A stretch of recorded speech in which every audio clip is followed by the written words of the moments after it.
what is theonomy? Yeah, so theonomy comes from two words, theos, nomos, just means God's law.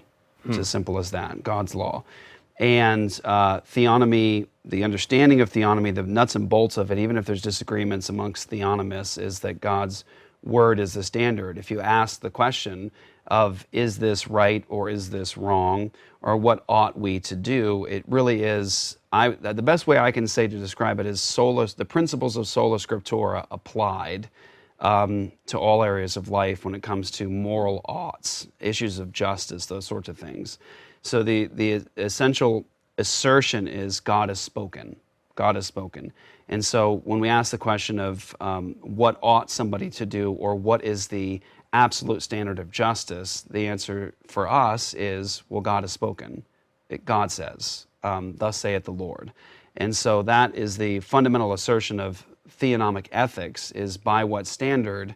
By this standard. It's God's word, God's law is the standard. And so for the theonomist, we often say it is either going to be theonomy or autonomy. It's going to be God's law or it's going to be self-law. You're going to always have an ultimate. There's going to be an ultimate. It's either going to be God, or it's going to be human reason, or it's going to be the collective, we decide, sort of thing. Or you're going to descend into chaos, and you'll get into something like nihilism, which says that there are no standards and everything's meaningless. There's no ultimate whatsoever, which of course is the natural course of naturalistic materialism and humanistic ethics. And so it really comes down to God's law or man's law. And to some degree, I think that everyone has to embrace this. Christians, believers have to embrace this, is that all Christians are theonomists to some degree. In other words, no self-respecting Christian, no confessional Christian wants to say, yeah, no, I believe in self-law, right?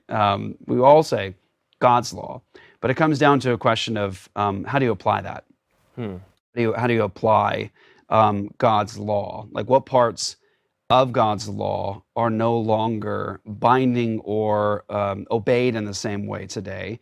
And do God's stipulated standards for justice and morality, do those go away with the entrance of the new covenant? And the theonomist says, no, they don't go away. What you assume is the abiding validity of the law of God, because that's what the apostles do, that's what Jesus does, unless, of course, you have direct revelation from God about what is not to be done in the same way.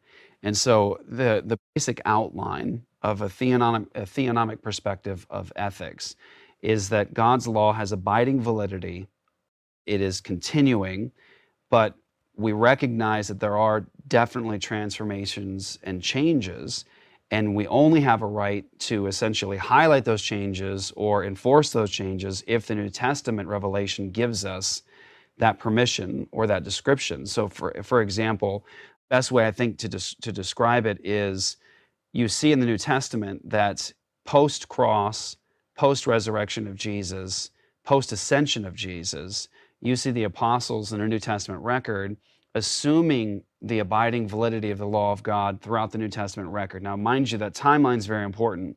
You see it post-cross, post-resurrection, and post-ascension. They assume the continuity of the law of God to the degree that they are assuming laws that people would say, how's that relevant to me today? Like, don't muzzle the ox while it treads the grain. How in the world is that relevant to a 21st century Christian? If you're still a farmer, Yeah, I mean, right. But people say, like, well, how's that relevant to me? That's got to be something that's fallen off as well, right? Why do I care about animal husbandry laws? But what we say as theonomists is, no, we take the general equity of God's law, because there's always a principle behind God's law, a moral principle behind God's law that's abiding because it's consistent with his own character and how he made the world. And so you'll see the Apostle Paul, post-ascension of Jesus, the new covenant's in force now. He says, don't muzzle the ox while it trains the grain. While it trains the grain. What a great, I don't even know why I lost that just now. It's been a long pastor. Treads the grain. There you go. Sorry, it's been a long week. Don't muzzle the ox while it treads the grain. He takes animal husbandry and he says the general equity of that is you pay people who are working for you, right? He also takes judicial law, like the judicial standard of don't receive an accusation against an elder unless it's on the basis of 2 to 3 witnesses.